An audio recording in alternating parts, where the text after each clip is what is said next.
Alors, l'étude que nous avons menée visait à montrer les interactions entre les territoires et à répondre à cette question qui paraît simple, mais dont la réponse n'est pas simple: de quoi vivent nos territoires? Certains territoires sont très riches de leur production, hein, avec de nombreux établissements, beaucoup d'emplois. D'autres attirent des retraités, notamment sur le littoral azuréen, mais également dans les Alpes.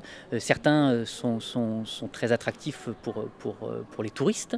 Donc les critères et facteurs qui permettent au territoire de dégager de la richesse sont très très différents d'une zone à l'autre, particulièrement dans la région Provence-Alpes-Côte d'Azur. Alors les grandes agglomérations concentrent la création de richesse, la production de richesse. Les 6 plus grandes agglomérations en termes de création de richesse concentrent énormément de cette richesse produite. Donc les 3 métropoles bien sûr, mais également Sophia Antipolis, la communauté d'agglomération d'Avignon et celle de Cannes.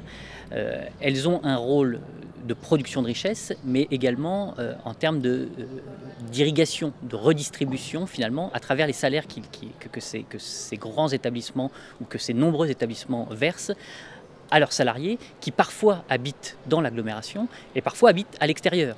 Donc ces revenus-là contribuent à la richesse des territoires, même extérieurs, aux grandes agglomérations.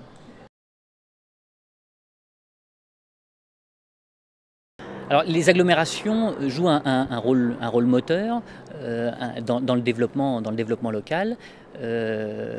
Et ça peut avoir un effet d'irrigation, un effet de ruissellement. D'autres territoires sont plus autonomes. C'est le cas notamment lorsqu'elles sont, pour certains territoires, assez isolés géographiquement. C'est aussi le cas pour certains territoires qui n'appartiennent pas réellement à un réseau, à un système de relations notamment productives. Alors, la richesse des habitants, elle peut avoir plusieurs origines. Le produit de leur travail, d'abord, qu'ils soient salariés, pour ceux qui touchent un salaire, qu'ils soient non salariés, hein, pour les indépendants et leurs revenus d'activité. Il y a un revenu, une source de richesse pour ceux qui sont retraités et qui touchent des pensions de retraite.